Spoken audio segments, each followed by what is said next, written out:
محترم ناظرین السلام علیکم ورحمۃ اللہ وبرکاتہ۔ آئی جی وقار صاحب کی ایمانداری کی قسمیں کھائی جاتی تھیں، لیکن ان کی زندگی میں ایک ایسا راز تھا جو انہیں اندر ہی اندر کھا رہا تھا۔ جوانی کے دنوں میں ان کی ایک جھوٹی گواہی نے ایک بے گناہ نوجوان کو عمر قید کی سزا دلوا دی تھی۔ آج ریٹائرمنٹ کے آخری دن ان کے دفتر میں ایک نوجوان انسپیکٹر اپنی پوسٹنگ کے آرڈر لے کر آیا۔ آئی جی صاحب نے مسکراتے ہوئے فائل کھولی اور نوجوان کا نام اور ولدیت پڑھی تو ان کے چہرے کا رنگ پیلا پڑ گیا اور انہوں نے فائل زور سے آج میری ریٹائرمنٹ کا آخری دن تھا۔ آج میں اپنی جگہ چھوڑ کر کسی اور کو جگہ دینے والا تھا، مگر میں خوش اور مطمئن تھا۔ میں نے اپنی ذمہ داری بھرپور طریقے سے گزاری تھی۔ میری عمر 50 سے زیادہ ہو چکی تھی، مگر میں نے آج تک کسی بھی شخص سے رشوت نہیں لی تھی، بلکہ اپنا ہمیشہ فرض نبھایا تھا۔ میرے کندھے پر 3 ستارے موجود تھے۔ میں نے فخر سے اپنے ستاروں کو دیکھا تھا۔ یہ سب میں نے بہت مشکل سے اپنے کندھے پر سجائے ہوئے تھے۔ انہیں حاصل کرنے کے لیے بہت سالوں کی محنت تھی۔ میری آنکھوں میں آج نمی ہی نمی تھی۔ میں اپنے خیالوں میں گم تھا جب کمرے کا دروازہ کھٹکھٹا کر میرے سٹاف ممبر اندر داخل ہوئے تھے۔ ان کے ہاتھ میں بہت بڑا گلدستہ موجود تھا۔ میں نے آج تک اپنے سے چھوٹے افسر کے ساتھ کبھی بد تہذیبی نہیں کی تھی، بلکہ ہمیشہ ان کو اپنا بھائی سمجھتا تھا۔ میں فوراً اپنی کرسی چھوڑ کر کھڑا ہو گیا تھا۔ اگر کوئی آپ کو عزت دے رہا ہے تو آپ پر لازم ہے اس عزت کی قدر کریں، کیونکہ عزت ہر شخص کو نہیں ملا کرتی۔ ان لوگوں نے قریب آ کر وہ گلدستہ مجھے تھمایا تھا اور سب نے ایک ساتھ سیلوٹ کیا تھا، جبکہ میں نے بھی پرجوش طریقے سے ان کے سلوٹ کا جواب دیا تھا اور اپنے ہاتھ کھول دیے تھے۔ ایک ایک کر کے سب مجھ سے گلے ملے تھے اور سر بلند کر کے بولے، سر، آپ کے ساتھ کام کر کے ہمیں بہت اچھا لگا۔ آپ کی مثال یہاں کھڑا کوئی شخص نہیں دے سکتا۔ آپ جیسا ایماندار پولیس افسر میں نے آج تک نہیں دیکھا۔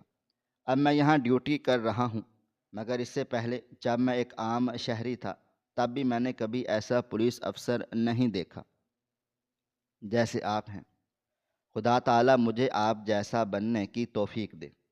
میں کبھی بھی رشوت نہیں لوں گا، حرام کبھی اپنے پیٹ میں نہیں ڈالوں گا۔ آپ کی مثال کوئی نہیں دے سکتا۔ آپ کے لیے لوگ روئیں گے۔ جب تک آپ تھے زندگی پرامن تھی، نہ جانے اب آگے کیا ہوگا۔ جبکہ دوسرا افسر بھی فوراً سے بولا، لوگ آپ کی ایمانداری کی قسمیں کھاتے ہیں۔ آپ کی موجودگی ہم سب کے لیے بہت ہی معنی رکھتی ہے۔ آپ کے بغیر ہم سب کا کیا ہوگا؟ کبھی کبھی سوچ کر دل دہل جاتا ہے، اگر کوئی بری سوچ کا آئی جی آ گیا ہم کیا کریں گے؟ ان لوگوں کی باتیں سن کر میں گہرا مسکرا دیا تھا اور خوش دلی سے بولا تھا، آپ سب کی یہ باتیں سن کر دل فخر سے جھوم اٹھا ہے۔ بہت شکریہ میرے لیے ایسے جذبات ظاہر کیے، لیکن میں اتنا بھی عظیم انسان نہیں ہوں جتنا آپ لوگ کہہ رہے ہیں، اور امید اچھی رکھنی چاہیے۔ جو لوگ امید اچھی رکھتے ہیں انہیں پھل بھی اچھا ہی ملتا ہے۔ اگر آپ منفی باتیں زیادہ سوچیں گے تو کبھی بھی آپ کی زندگی مثبت راہ پر نہیں چلے گی۔ اس لیے بہتر یہی ہے انسان منفی نہیں مثبت سوچے۔ اس گلدستے کے لیے شکریہ، حالانکہ اس کی ضرورت نہیں تھی۔ جبکہ تیسرا افسر بولا تھا، سر، اس کی ضرورت تھی۔ ہم نے آج تک آپ کے لیے کچھ نہیں کیا، لیکن آج آپ کا ریٹائرمنٹ ہے، اتنا ہمارا فرض بنتا ہے، اور ہم سب آپ کو ایک بہت ہی اچھی دعوت بھی دینا چاہتے ہیں۔ آپ بس ہمیں ایک دن بتا دیجیے گا۔ جبکہ میں نے خوش اخلاقی سے ان لوگوں کا شکریہ ادا کیا تھا اور وہ سب چلے گئے تھے، جبکہ میں خاموشی سے جا کر اپنی کرسی پر بیٹھ گیا تھا۔ ہاتھ کرسی پر رکھ کر میں نے اپنی جگہ کو محسوس کرنے لگا تھا۔ کچھ وقت بعد نہ یہ کرسی میرے پاس ہوگی اور نہ یہ کمرہ اور نہ ہی یہ مقام۔ ایک لمحے کے لیے میری آنکھوں میں عجیب نمی آئی تھی، دل عجیب بھاری انداز میں دھڑکا تھا۔ ایک افسر نے کہا، کہ آپ کی ایمانداری کی لوگ قسمیں کھائیں گے؟ کیا واقعی میں اتنا عظیم تھا؟ کیا میں نے واقعی اپنی ڈیوٹی میں کبھی کوئی غداری نہیں کی تھی؟ لیکن ایک لمحہ لگا تھا اور میں 15 سال پیچھے چلا گیا تھا۔ آج معمول کا ہی دن تھا۔ صبح سے ہی مجھے بے چینی ہو رہی تھی۔ مجھے اپنا آپ کافی جاندار محسوس ہوتا تھا۔ جوانی کے دن ہر انسان کے لیے ہی سخت ہوتے ہیں۔ کچھ جوان اپنی جوانی کا ناجائز فائدہ نہیں اٹھاتے، اور کچھ جوان جوانی کو محسوس کر کے سب کچھ تباہ کرنے کی طاقت رکھتے ہیں۔ میں نے اپنے بال وغیرہ درست کیے تھے اور کمرے سے باہر آ گیا تھا۔ اس وقت میرے کندھے پر 2 ستارے موجود تھے۔ میں سب انسپیکٹر تھا۔ ترقی ملنے کے بہت جلد امکانات تھے، لیکن ابھی فی الحال میں اسی پوزیشن پر اہل تھا۔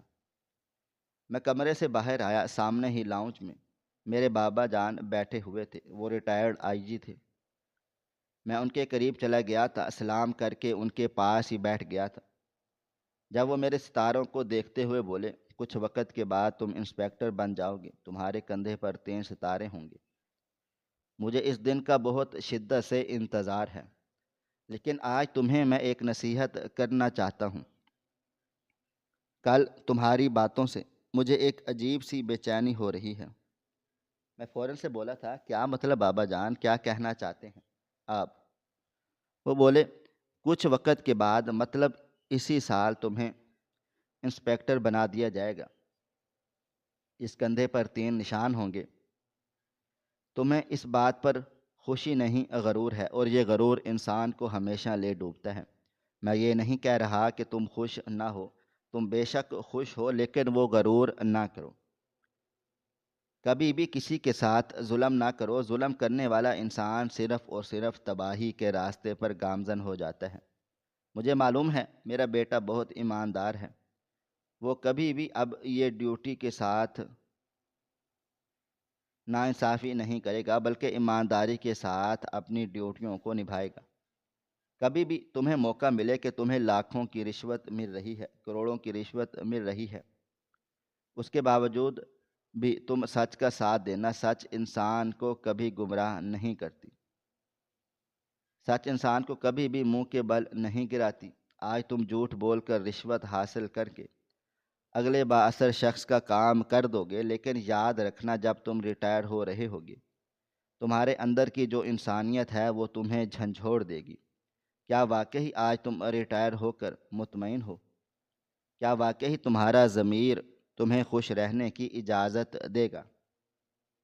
یہ وقت انسان کے لیے بہت اہم ہوتا ہے۔ میں خود ایک آئی جی پولیس افسر رہ چکا ہوں۔ میں یہ نہیں کہتا کہ میں نے ساری زندگی ایمانداری سے ڈیوٹی کی ہے، لیکن ہاں، میں اتنا ضرور کہہ سکتا ہوں کہ میں نے کبھی کسی کے ساتھ ناانصافی نہیں کی، کبھی کسی سے رشوت لے کر کسی بے گناہ کو حوالات کے پیچھے نہیں ڈالا، کبھی کسی کے ساتھ برا نہیں کیا۔ ہاں، کبھی کبھی مجھ سے یہ غلطی ضرور ہوتی تھی کہ میں چھٹی کر لیتا تھا، اور کبھی ایسا ہوتا تھا کہ میں موقع پر پہنچ نہیں پاتا تھا۔ کبھی کسی سے اونچی آواز میں بات کر لیتا تھا، اور کبھی کسی مظلوم پر ہاتھ بھی اٹھا دیتا تھا، لیکن میں نے کبھی اس کی زندگی کو برباد نہیں کیا۔ اس بات کا مجھے فخر ہے، اور میں چاہتا ہوں جب تم ریٹائر ہو رہے ہو تب تمہیں بھی اس بات کا فخر محسوس ہو۔ میری بات سمجھ رہے ہو؟ ان کی باتیں سن کر میں نے فوراً سے سر اسبات میں ہلایا تھا اور اپنے باپ کو دیکھتے ہوئے محبت سے بولا، اس بات سے آپ بے فکر ہو جائیں کہ میں کبھی بھی آپ کو دھوکہ دوں گا یا پھر اپنی ڈیوٹی کو دھوکہ دوں گا۔ وہ دن میری زندگی کا آخری دن ہوگا جب میں کسی مظلوم کے ساتھ ناانصافی کروں گا۔ ہم پولیس افسر ہیں، قوم کی حفاظت کرنا ہماری ذمہ داری ہے، اور ان کے ساتھ ناانصافی نہ کرنا بھی ہماری ذمہ داری ہے۔ یہ سب میں بہت اچھے طریقے سے نبھاؤں گا، اور جب میں ریٹائر ہو رہا ہوں گا، آپ سے وعدہ کرتا ہوں، لوگ میری تعریفیں بھی کریں گے، اور آپ کی طرح ہی میرا نام بھی بہت روشن ہوگا۔ میرے بابا جان نے مجھے خوب دعائیں دی تھیں، اور میں انہیں سیلوٹ کر کے چلا گیا تھا، اس بات سے بے خبر کہ آج کے دن ہی میرے تمام دعوے درے کے دھرے رہ جائیں گے۔ ابھی میں پولیس اسٹیشن پہنچا ہی تھا جب اچانک کال آئی تھی کہ ایک روڈ پر ایکسیڈنٹ ہوا ہے، حالت کافی پیچیدہ ہو چکی ہے، آپ کو ہسپتال پہنچنا ہوگا۔ خبر ملتے ہی میں اپنے ایک خبردار کے ہمراہ ہسپتال پہنچ گیا تھا۔ جیسے ہی میں ہسپتال کی ایک کوریڈور میں قدم رکھا، میں حیران رہ گیا تھا۔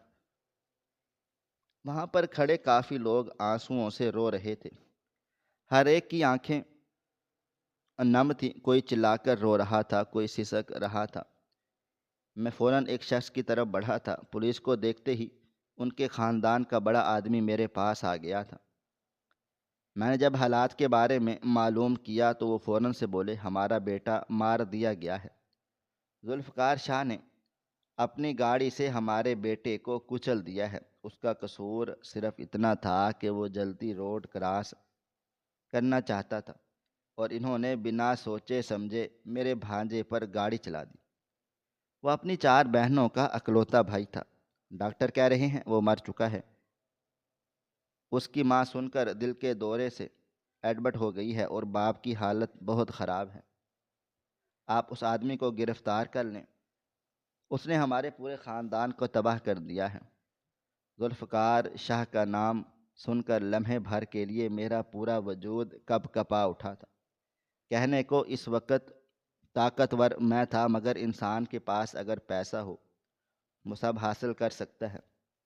میں نے تمام تر معلومات اکٹھا کی تھیں اور سیدھا ذوالفقار شاہ کے گھر کی طرف بڑھ گیا تھا۔ یہ کوئی عام انسان نہیں تھا، بلکہ یہ ایک بہت با اثر آدمی تھا۔ میں ابھی ڈائریکٹ ان کے گھر نہیں جا سکتا تھا۔ میں نے اپنے سینئر کو فون کر کے تمام حالات سے آگاہ کیا اور ان سے اجازت طلب کی تھی کہ کیا واقعی میں انہیں اریسٹ کرنے چلا جاؤں۔ انہوں نے مجھے صاف منع کر دیا تھا کہ تم خاموشی سے واپس جاؤ۔ میں تھوڑا سا پریشان حیران سا واپس آ گیا تھا۔ ابھی میں وہاں داخل ہی ہوا تھا جب ایک لڑکے کو بری طرح حوالات میں پیٹا جا رہا تھا اور ایک طرف ذوالفقار شاہ بیٹھا ہوا تھا، جسے دیکھ کر میری سانسیں تھم گئی تھیں۔ مجھے دیکھتے ہی وہ مسکراتے ہوئے کھڑا ہوا تھا اور میرے پاس آتے ہی اس نے کندھے پر ہاتھ رکھ کر تھپ تھپایا تھا اور میرے بالوں کو درست کرتے ہوئے بولا، مجھے یہ گرفتار کرنا چاہ رہے تھے، تمہیں معلوم ہے وہ قتل میں نے ہی کیا ہے۔ وہ لڑکا میری بیٹی کو چھیڑ رہا تھا۔ اس کی اتنی ہمت کہ ذوالفقار شاہ کی بیٹی کی طرف غلط نگاہ سے دیکھے، اس لیے میں نے اسے کچل دیا ہے۔ اب جو یہ لڑکا حوالات میں مار کھا رہا ہے یہ اصل مجرم ٹھہرایا جائے گا، کیونکہ یہ نوجوان میری بیٹی کا عاشق رہ چکا ہے۔ تو میں چاہتا ہوں ایک تیر سے 2 شکار ہو جائیں، اس کو سزا ملے اور میں باحفاظت بری ہو جاؤں۔ جس وقت ایکسیڈنٹ ہوا یہ میرے ساتھ گاڑی میں موجود تھا۔ ہاں اس نے کچھ نہیں کیا، مگر میں پھر بھی اس کو سزا دلانا چاہتا ہوں۔ اس کی وجہ سے میری بیٹی بہت روئی ہے، تڑپی ہے، مگر اس بدبخت نے چھپ کر شادی کر لی اور اس کا بیٹا بھی ہے۔ بہتر یہی ہوگا سزا اس کو ملے۔ عدالت میں تم ہی گواہی دو گے، ورنہ یاد رکھنا نہ تمہارے کندھے پر کوئی ستارہ رہے گا اور نہ ہی اس جسم پر وردی، بلکہ تمہارے پاؤں بھی توڑ دیے جائیں گے۔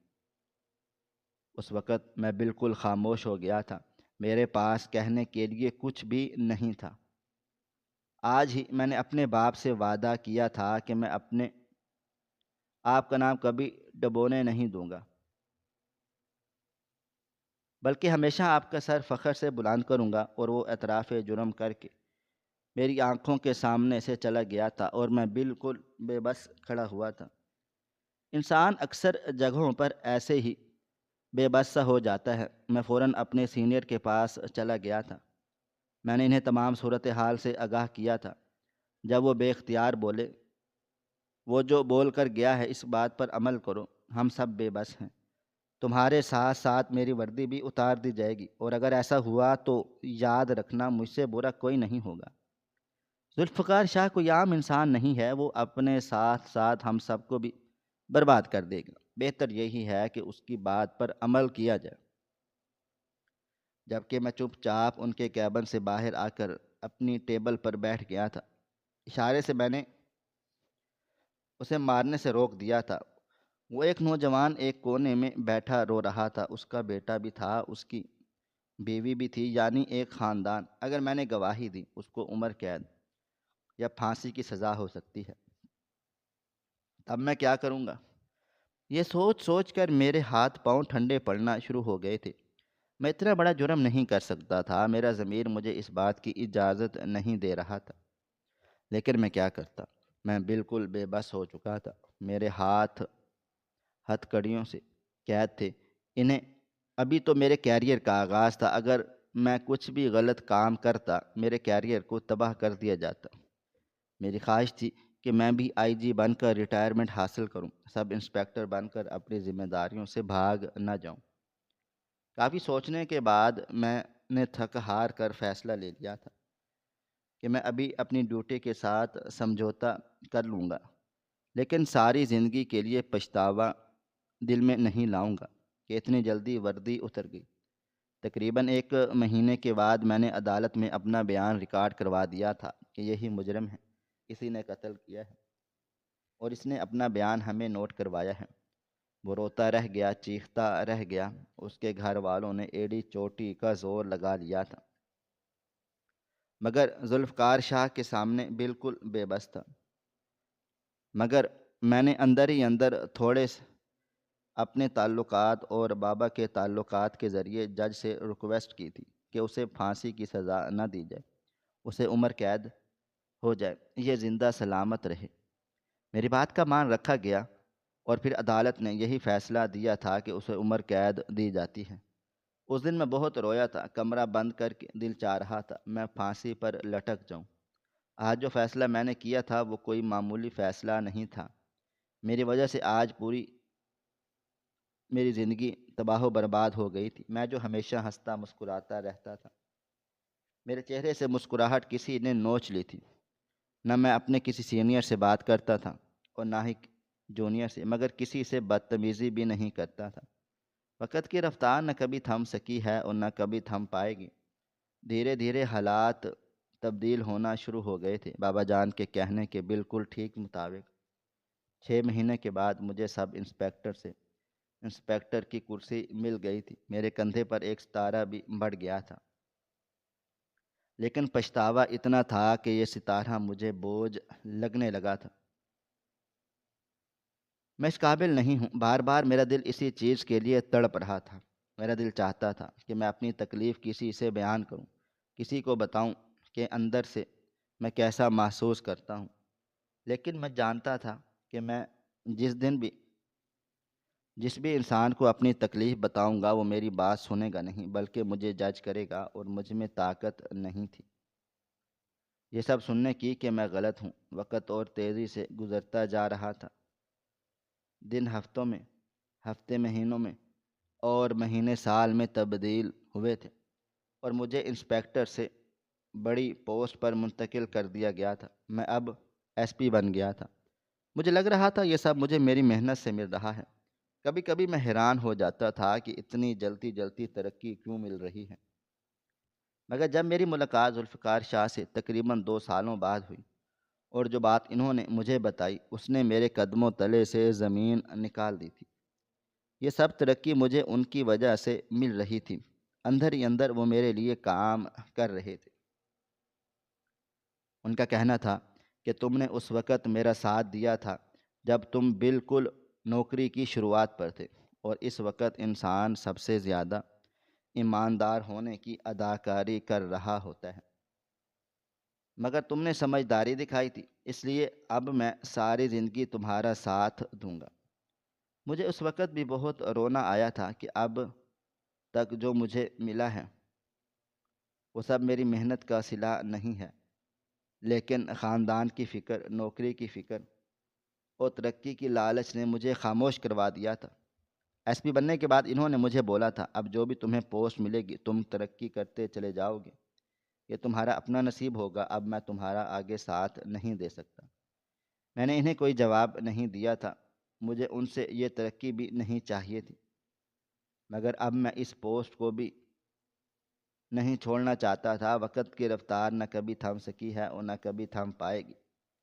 میری بے انتہا محنت کے بعد مجھے ایک بار پھر ترقی ملی تھی۔ مجھے ایس پی سے SSP بنا دیا گیا، میرا عہدہ بڑھ گیا تھا۔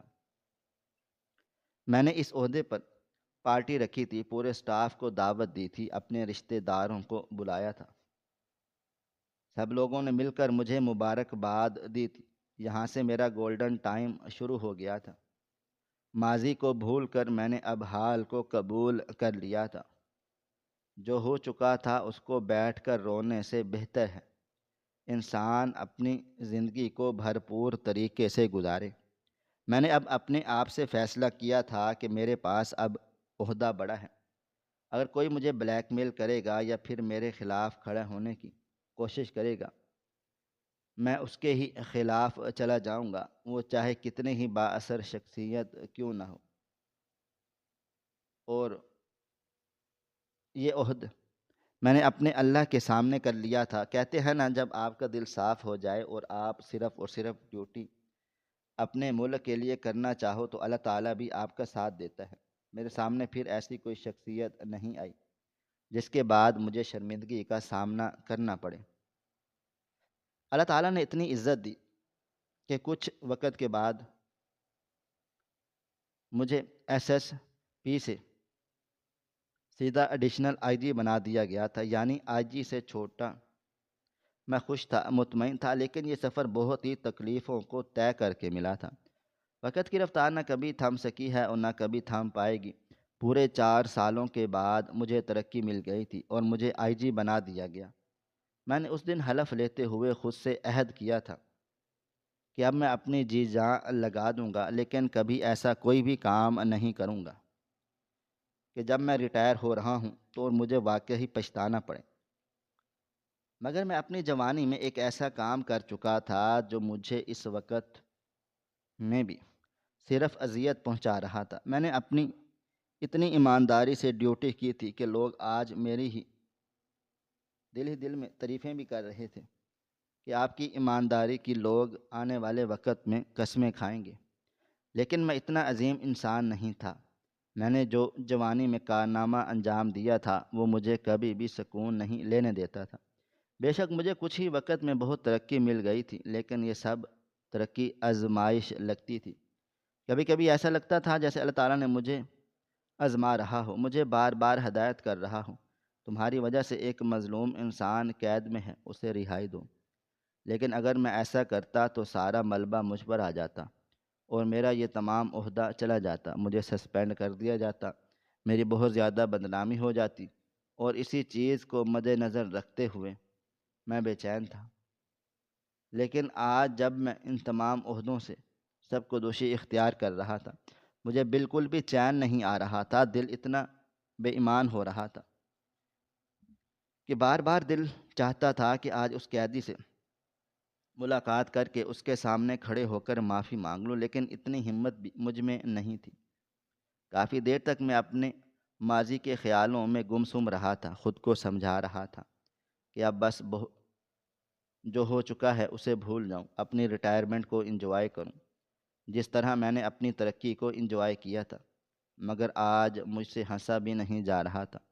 شاید آج واقعی میرے ضمیر کا امتحان تھا۔ میرے باپ نے 15 سال پہلے بالکل ٹھیک کہا تھا، کبھی بھی کوئی بھی ایسا کام نہیں کرنا کہ جب ریٹائر ہو رہے ہو تمہارا دل ضمیر کے بوجھ سے بھاری ہو۔ کافی دیر تک بیٹھے رہنے کے بعد میں اپنی جگہ سے کھڑا ہو گیا تھا، مجھے گھبراہٹ ہونے لگ گئی تھی۔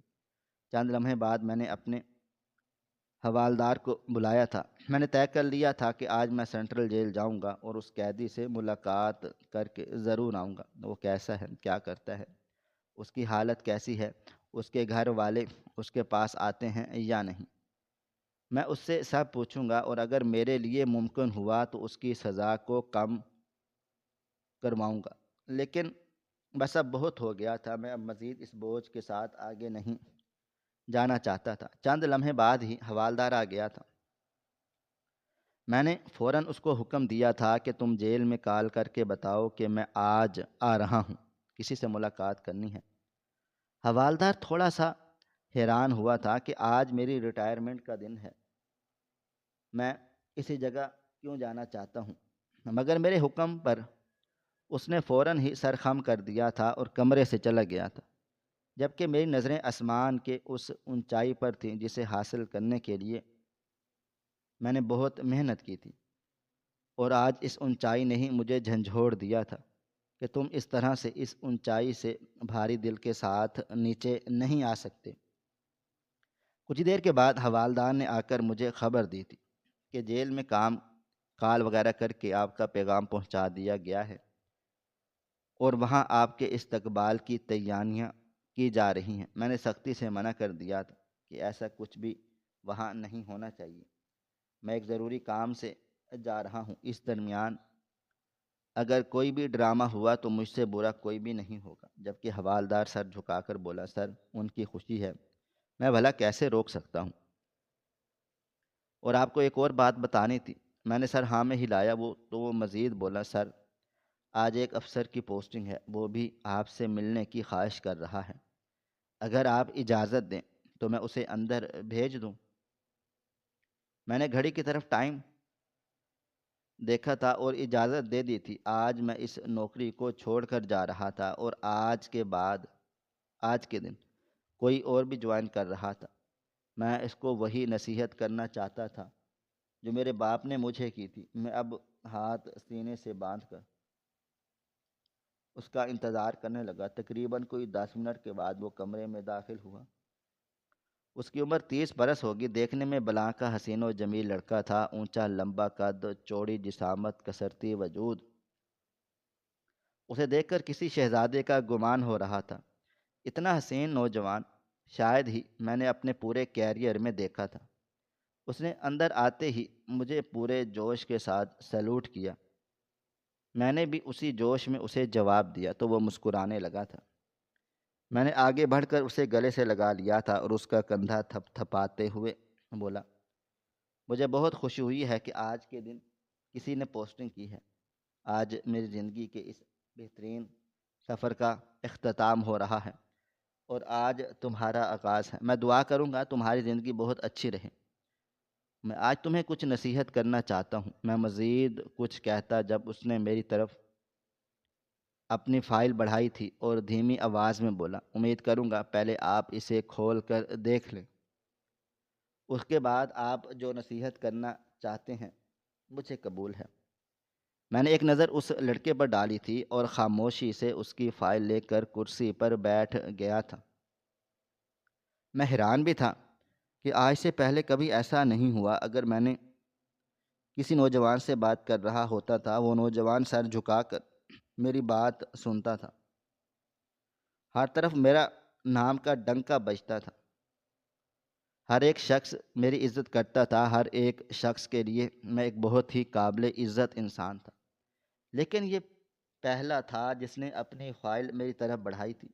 یہ انداز بالکل میرے جیسا تھا۔ جب میں نے پوسٹنگ کی تھی میں نے بھی اپنی فائل اپنے سینئر کو ایسے ہی دی تھی، اور ان سے بولا تھا کہ بات کرنے سے پہلے آپ میرے گریڈز وغیرہ دیکھیں۔ لیکن جیسے ہی میں نے اس فائل کو کھولا، ایک لمحہ لگا تھا اور میں اپنی جگہ سے کھڑا ہو گیا تھا۔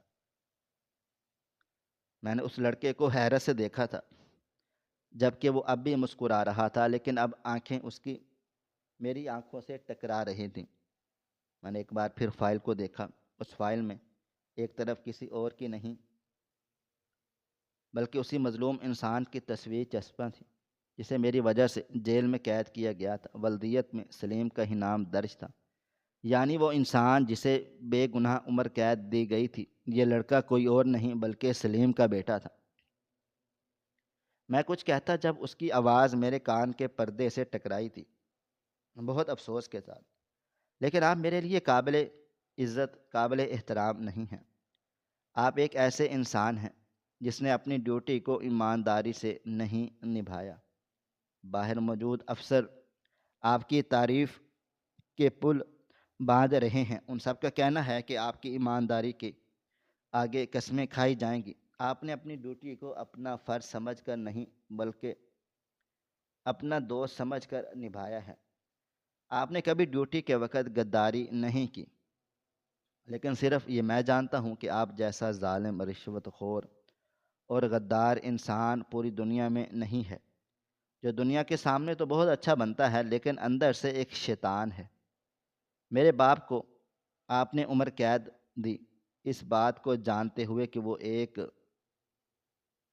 اولاد کا باپ ہے، ایک عورت جو اس کے نام پر بیٹھی ہے، ایک بوڑھی عورت جو اس کی ماں ہے، وہ بہنیں، وہ بھائی جو اس سے پیار کرتے ہیں۔ سب کچھ معلوم ہونے کے باوجود آپ نے جھوٹا بیان دیا اور میرے باپ کو اندر کروا دیا، صرف اور صرف اپنا عہدہ اونچا کروانے کے لیے۔ آپ جیسا انسان مجھے نصیحت کرے گا؟ جبکہ میں پانی پانی ہو رہا تھا، آنکھوں میں نمی آ رہی تھی، دل اتنا پریشان تھا کہ ایک لمحے کے لیے ایسا لگا کہ میرا دل ابھی کے ابھی بند ہو جائے گا۔ وہ باتیں میرا کلیجہ چیر رہی تھی۔ وہ مزید بولا، ایک بات یاد رکھیے گا آئی جی صاحب۔ کس بات کی آئی جی؟ آج تو آپ ریٹائر ہو رہے ہیں سکندر صاحب۔ جس طرح آپ نے میرے باپ کی زندگی کو برباد کیا، اسی طرح میں آپ کی زندگی کو اب برباد کروں گا۔ میں نے یہ پولیس کی نوکری اس لیے نہیں کی کہ مجھے اپنا فرض نبھانا ہے، میں اپنی ڈیوٹی کے ساتھ بہت ایماندار رہوں گا، بلکہ آپ جیسا انسان حوالات کے پیچھے ہوگا۔ یہ کروں گا، اپنے باپ کے کیس کو دوبارہ کھولوں گا اور آپ کی زندگی کو برباد کروں گا۔ یہ ہے میرا سب سے بڑا منصوبہ۔ یہ کہتے ہی اس نے مجھے سلوٹ کیا تھا اور کمرے سے چلا گیا تھا، جبکہ میں ایسا ہو چکا تھا کہ کاٹو تو بدن میں لہو نہیں۔ جذبات کا میں کبھی تصور بھی نہیں کر سکتا تھا، وہ میرے ساتھ ہو چکی تھی۔ کافی دیر تک میں اپنی کرسی پر بالکل ہی سن ہو کر بیٹھا رہا تھا۔ ہوش مجھے اس وقت آیا تھا جب حوالدار نے آ کر پیغام دیا تھا کہ آپ کی گاڑی جیل جانے کے لیے بالکل تیار ہے، آپ حکم کریں آگے کیا کرنا ہے۔ ایک لمحے کے لیے دل کیا کہ میں دنیا سے کہیں چھپ جاؤں، لیکن وہاں پر بھی میرے آنے کا شور ہو گیا تھا، اس لیے میں چپ چاپ اپنی جگہ سے کھڑا ہو گیا تھا اور اپنے حوالدار کے ہمراہ جیل کی طرف بڑھ گیا تھا۔ گاڑی میں بیٹھتے ہوئے بھی میرا دل بہت بھاری ہو رہا تھا، آنکھیں صرف ایک ہی جگہ پر ٹکی ہوئی تھیں، کچھ بھی سمجھ میں نہیں آ رہا تھا، میرا دل و دماغ بالکل بند ہو رہا تھا۔ تقریباً کوئی ایک لمبی مسافت طے کر کے ہم جیل پہنچ گئے تھے۔ جیسے ہی میں اندر داخل ہوا، میرے سوچنے کے بالکل ٹھیک مطابق مجھ پر پھول برسائے گئے، پھولوں کا ہار پہنایا گیا، بڑا سا گلدستہ دیا گیا۔ کسی کو بھی امید نہیں تھی کہ میں اپنی ریٹائرمنٹ کے دن یہاں پر آؤں گا۔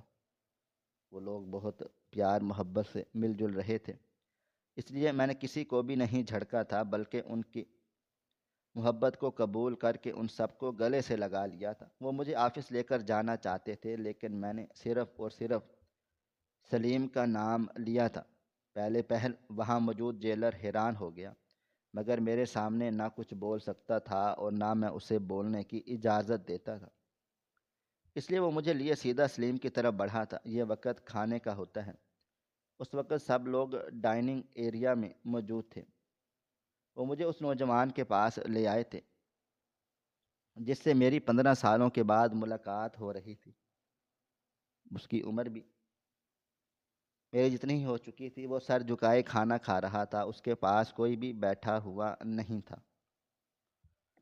جیلر مجھے دیکھتے ہوئے بولا، 15 سال ہو گئے ہیں اس آدمی کو یہاں پر قید ہوئے، آج تک اس نے کسی سے کوئی بات نہیں کی، کوئی سوال بھی پوچھتا ہے جواب نہیں دیتا ہے، ایسا لگتا ہے جیسے گونگا ہے، لیکن نماز میں روتا ہے تب اس کی آواز بھی سنتے ہیں اور اس کے جذبات بھی دیکھتے ہیں، ورنہ تو یہ اپنے جذبات بھی کسی کے سامنے بیان نہیں کرتا چاہتا۔ اس کا بیٹا آتا ہے ملنے کے لیے مگر کچھ بھی نہیں کہتا، اس کی بیوی بھی آتی ہے، ماں بھی آتی ہے، بہن بھائی سب لوگ آتے ہیں۔ بہت ہی زیادہ خوش نصیب انسان ہے کہ جیل میں ہونے کے باوجود اس کے اپنے اسے نہیں بھولے، مگر اس سب کے باوجود اسے کسی کی قدر نہیں ہے۔ آپ اس سے کیوں ملنا چاہتے ہیں؟ جبکہ میں صرف اس کے جھکے ہوئے سر کو دیکھ رہا تھا، ایسا لگتا تھا کہ جیسے میں اندر ہی اندر کٹتا جا رہا ہوں۔ یہ نماز میں روتا تھا، یہ سوچ کر ایسا لگ رہا تھا جیسے میرا پورا وجود زلزلوں کی زد میں آ گیا ہو۔ میں جیلر کو اشارے سے جانے کا حکم دے دیا تھا اور اس کے برابر میں ہی بیٹھ گیا تھا۔ ابھی میں کچھ کہتا جب اس کی آواز میرے کان کے پردے سے ٹکرائی تھی۔ وہ جیلر بالکل ٹھیک بول رہا ہے۔ میں نے 15 سال سے آج تک کسی سے کوئی بات چیت نہیں کی۔ اس کا لہجہ بالکل ٹھنڈا ٹھار تھا۔ میں صرف اللہ تعالیٰ سے بات کرتا تھا اور وہ صرف اتنا کہتا تھا کہ اے میرے مالک، میری ایک دفعہ اس آدمی سے ملاقات کروا دے جس نے میرے لیے جھوٹی گواہی دی تھی۔ اس نے اب سر اٹھا لیا تھا اور میری آنکھوں میں ہی دیکھ رہا تھا۔ چہرے پر داڑھی تھی، آنکھیں لال ہو رہی تھیں اور چہرے پر جھریاں بھی آ گئی تھیں۔ وہ مزید بولا، یہ سب کر کے تمہیں کیا حاصل ہوا؟ جواب دو۔ جھوٹ بولنے کی ضرورت نہیں ہے۔ اس بات کا مجھے بخوبی اندازہ ہے کہ تم بھی مجبور تھے۔ ذوالفقار شاہ نے تمہیں یا تو خرید لیا ہوگا یا پھر جائیداد کی لالچ دی تھی یا کچھ ہو۔ میں کچھ دیر خاموش کھڑا رہا تھا اور پھر اپنے ہاتھ اس کے سامنے جوڑ دیے اور سر جھکا کر بولا، ذوالفقار شاہ نے مجھے میرے کیریئر کو تباہ کرنے کی بات کی تھی۔ اس نے مجھے بولا تھا وہ مجھے برباد کر دے گا، میری یہ وردی اتروا دے گا، میں اپنے کیریئر کا آغاز بھی نہیں کر پاؤں گا۔ وہ میری ڈیوٹی کے شروعاتی دن تھے۔ مجھے کچھ بھی نہیں پتہ تھا کہ برے لوگوں کو کس طرح سے ڈیل کیا جاتا ہے اور اکثر کے ساتھ کیسے برتاؤ کرتے ہیں۔ اس نے مجھے ڈرایا دھمکایا تو میں خوف زدہ ہو گیا اور میں نے تمہارے لیے گواہی دے دی۔ تم جانتے ہو یہ سب کر کے میں خوش نہیں تھا۔ میں ہر رات بے سکون ہو کر سوتا تھا۔ پولیس والے کی زندگی میں کتنی پریشانیاں آتی ہیں وہ جانتے ہیں، کتنے کیسز آتے ہیں اسے یہ بھی پتہ ہے، لیکن ایک ایسا کیس ہوتا ہے جو زندگی بھر وہ بھول نہیں پاتا، اور یہ وہ کیس تمہارا ہے۔ تمہیں معلوم ہے میں کبھی بھی سکون نہیں لے پایا۔ آج میری ریٹائرمنٹ کا دن ہے لیکن میں تمہارے پاس بیٹھا ہوں صرف اس لیے کہ میرا ضمیر مجھے سکون لینے نہیں دے رہا تھا۔ تمہارے بیٹے نے پولیس فورس جوائن کی ہے مجھے تباہ کرنے کے لیے۔ اس کا کہنا ہے کہ وہ مجھے تباہ و برباد کر دے گا، جس طرح میں نے تمہارے ساتھ کیا وہ میرے ساتھ کرے گا۔ میں جانتا ہوں میں نے تمہاری زندگی کے 15 سال برباد کر دیے ہیں، لیکن آج میں تم سے وعدہ کرنے کے لیے آیا ہوں، صرف 15 دن اور تم باہر ہو گئے۔ وہ بولا، میرا بیٹا تمہارے ساتھ کچھ بھی نہیں کرے گا۔ اگر اس نے کچھ کرنا ہوتا تو وہ بہت پہلے ہی کر چکا ہوتا۔ 5 سال پہلے ہی اس نے ایک ایسی گیدرنگ کو جوائن کر لیا تھا جو بہت آسانی سے تمہیں مار دیتے اور تمہیں پتہ بھی نہیں چلتا کہ تمہارا قتل کس نے کیا ہے، مگر میری بیوی نے اسے ایسا کرنے نہیں دیا۔ تمہیں کیا لگتا ہے کہ اب میری بیوی تمہارے ساتھ کچھ غلط کرنے دے گی؟ تمہیں پتہ ہے 15 سال سے میں اللہ تعالیٰ کے سامنے کیوں رو رہا ہوں؟ تم سوچ رہے ہوگے کہ یہ سب میری وجہ سے رو رہا ہے۔ میں نے اس کے 15 سال برباد کر دیے۔ یہ مجھے نماز میں بیٹھ کر بد دعائیں دیتا ہوگا، ایسا کچھ بھی نہیں ہے۔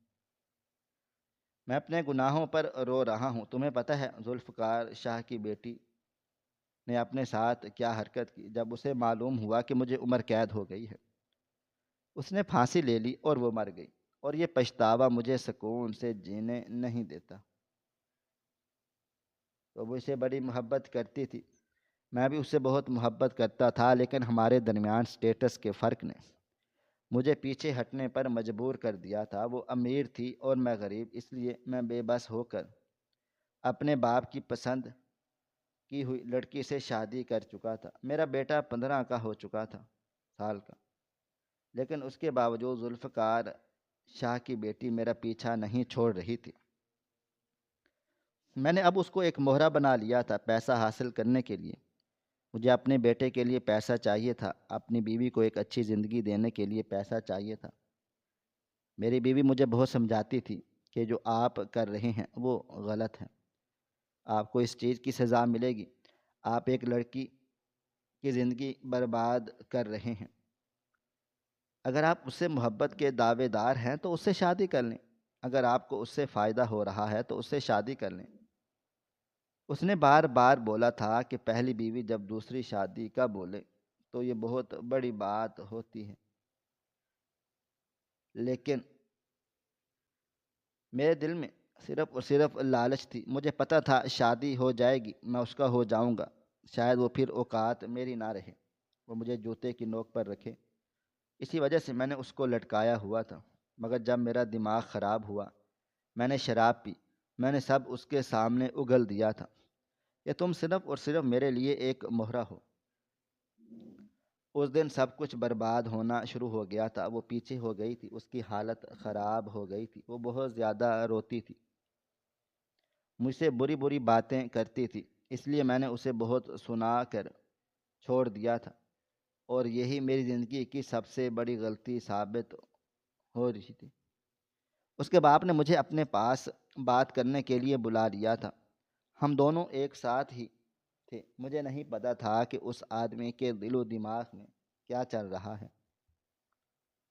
اس دن اس نے دو شکار کھیلے تھے، ایک اس لڑکی کے ساتھ، لڑکے کے جو اس نے ظلم کیا، جو اس کی بیٹی سے پیار کرتا تھا، اور ایک اس لڑکے کے ساتھ ظلم کیا جس سے اس کی بیٹی پیار کرتی تھی۔ تمہیں پتہ ہے ذوالفقار شاہ نے آ کر مجھ سے معافی مانگی تھی اور مجھ سے وعدہ کیا تھا کہ وہ مجھے رہائی دلا دے گا، مگر میں نے منع کر دیا تھا کہ مجھے رہائی صرف اور صرف سکندر دلائے گا اور کوئی نہیں۔ میں کچھ دیر خاموش رہا اور پھر اس کے سامنے ہاتھ جوڑ کر معافی مانگی تھی کہ میری وجہ سے پھر بھی تمہاری زندگی برباد ہو گئی ہے۔ وہ لڑکی خود مری ہے، تم نے اسے نہیں مارا، تمہارا اس میں کوئی بھی قصور نہیں ہے۔ مگر اس نے میری بات نہیں سنی تھی۔ میں نے اپنے وعدے کے مطابق 15 دن میں ہی اس کو رہائی دلا دی تھی۔ میرے کافی ایسے تعلقات تھے جن کی مدد سے میں نے اپنا بیان بھی تبدیل کر لیا تھا اور ذوالفقار شاہ کو گندہ بھی کروایا تھا۔ اس پر اب فائلیں کھلنا شروع ہو گئی تھیں اور سلیم کو رہائی بھی دلائی تھی۔ جس وقت وہ جیل سے باہر آیا اس نے مجھے گلے سے لگا کر صرف اتنا بولا تھا، یہ 15 سال میں نے اپنی مرضی سے تباہ و برباد کیے ہیں۔ یہ 15 سال میں نے اس لڑکی کی موت کی سزا کاٹی ہے جس کا ذمہ دار میں ہوں۔ تمہاری جھوٹی گواہی کی وجہ سے میں اندر نہیں گیا تھا۔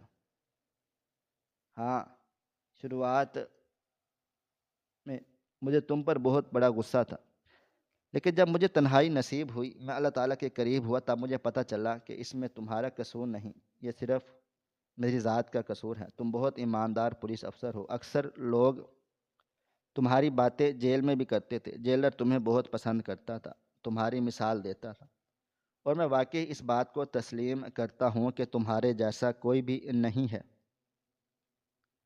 میں نے سچے دل سے تمہیں معاف کر دیا ہے، تم بھی مجھے معاف کر دینا۔ جبکہ میں نے صرف اس کو گلے لگا کر اتنا بولا تھا کہ اپنے بیٹے کو کہنا کہ اپنی ڈیوٹی ایمانداری سے نبھائے، اپنی ڈیوٹی کے ساتھ کوئی بھی سمجھوتا نہیں کرے اور نہ ہی اپنے ساتھ ظلم کرے۔ یہ فورس اگر اس نے اب جوائن کی ہے تو اسے فرض سمجھ کر نبھائے، اس کے ساتھ کبھی بھی غداری نہیں کرے، کیونکہ جب ریٹائرمنٹ کا وقت آئے گا میری طرح اس کے کندھے بھی جھکے ہوئے ہوں گے، آنکھوں میں نمی ہوگی۔ میں چاہتا ہوں جتنا خوبصورت تمہارا بیٹا ہے اتنا ہی خوبصورت اس کا یہ سفر ہو۔ میں دعا کروں گا کہ اس کا دل میری طرف سے نرم ہو جائے۔ ابھی میں بات کر ہی رہا تھا جب مجھے اپنے پیچھے آہٹ محسوس ہوئی۔ میں نے پلٹ کر دیکھا، سامنے کوئی اور نہیں بلکہ سلیم کا بیٹا ہی کھڑا ہوا تھا۔ اس نے قریب آ کر مجھے گلے سے لگا لیا تھا اور نرمی سے بولا، میرا ایسا کوئی بھی ارادہ نہیں تھا۔ بابا جان کہتے ہیں کہ یہ سزا ان کی محبوبہ کو دھوکہ دینے کی ملی ہے۔ ہاں، میں مانتا ہوں کہ یہ فورس میں نے آپ کی وجہ سے جوائن کی تھی، لیکن جب میں نے آپ کے بارے میں سنا اور آپ کے سفر کی ایمانداری سنی، مجھے اس بات کا احساس ہو گیا کہ میں غلط ہوں اور آپ صحیح ہیں۔ جبکہ میں ہلکا سا مسکرا دیا تھا۔ میں تمام سننے والوں کو بھی یہی پیغام دینا چاہوں گا کہ کبھی بھی اپنے ساتھ ظلم نہ کریں، کسی کے ساتھ کوئی بھی غلط بات نہ کریں، کیونکہ جب آپ کا سفر مکمل ہوتا ہے، وہ کیریئر کا ہو یا زندگی کا اختتام، سوائے پچھتاوے کے اور کچھ بھی نہیں ہوتا۔ اس لیے خدا را اپنی زندگیوں کو آسان بنائیں۔ ناظرین، آپ کو ہماری آج کی کہانی کیسی لگی؟ کومنٹ باکس میں اپنی رائے کا اظہار ضرور کریں۔ خواہش صرف اتنی ہے کہ کچھ الفاظ لکھوں جس سے کوئی گمراہی کے راستے پہ جاتے جاتے رک جائے، اور نہ بھی رکے تو سوچ میں ضرور پڑ جائے۔ دوستوں، امید کرتا ہوں کہ آپ کو یہ ہماری کہانی پسند آئی ہوگی۔ کہانی پسند آئی ہو تو ویڈیو کو لائک کریں، کومنٹس کریں، شیئر کرنا بالکل بھی نہ بھولیں۔ اور ہاں، اگر آپ لوگ اس چینل پر نئے ہیں تو ہمارے چینل ہریرہ انفو کو سبسکرائب ضرور کر لیں اور نوٹیفیکیشن کو ضرور دبا دیں تاکہ آنے والی کہانی سب سے پہلے آپ کو مل سکے۔ ملتے ہیں کل ایک نئی اور دلچسپ کہانی کے ساتھ، تب تک اپنا ڈھیر سارا خیال رکھیے گا۔ اللہ حافظ۔